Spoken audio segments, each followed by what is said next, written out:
You talk about the United States being a strong partner. China, of course, is doing aid projects around the world. When you have these drastic changes, what does it do to American soft power? Is there a question about the U.S. using leverage, perhaps because some of these programs are there? Question about aid. This is a 90-day freeze through which it allows us now to review programs. You know, before we did the freeze, we couldn't find out anything about some of these programs. And USAID in particular, they refuse to tell us anything. We won't tell you what the money's going to, where the money's for, who has it, which contractor it's been. You know, in some cases it goes through 4 different contractors before it reaches the intended recipient.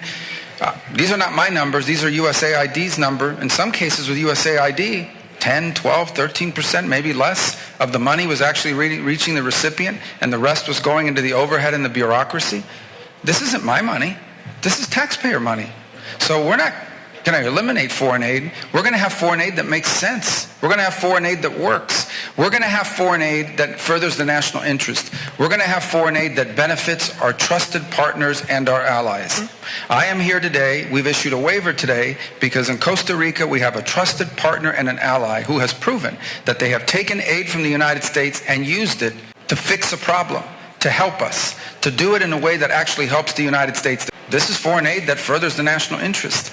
Other programs we have questions about, but we've also issued waivers because we don't want anybody see anybody die or anybody be harmed in the short term.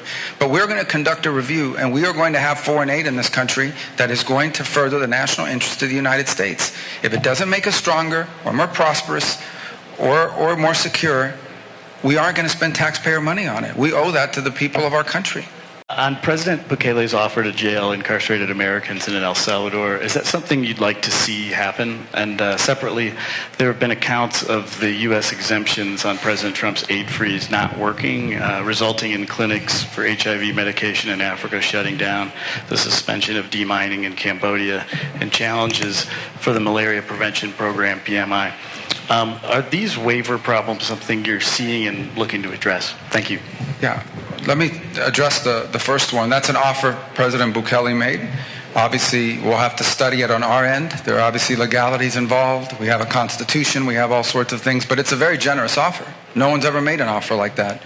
And to outsource at a fraction of the cost. I raised it yesterday because it's an incredible offer and an unprecedented one.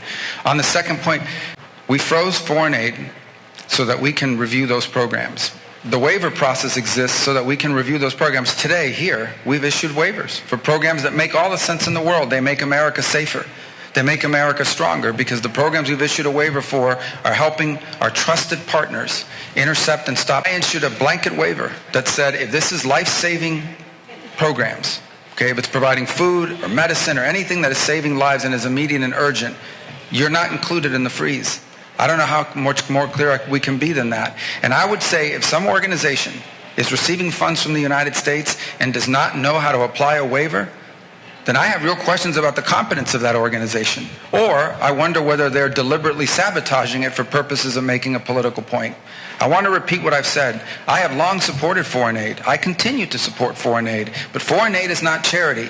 It exists for the purpose of advancing the national interest of the United States.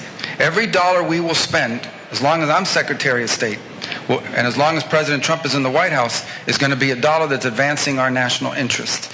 And you see this here today. These are programs that work. This is the kind of foreign aid we need to do. And there are programs that we have questions about that do not further the national interest, and they should be eliminated. And then there are those we need to learn more about. But we have a blanket waiver. It's been out for a week. And anybody who tells you they don't understand it, let me repeat it in very simple words. If it saves lives, if it's emergency life-saving aid, food, medicine, whatever, they have a waiver.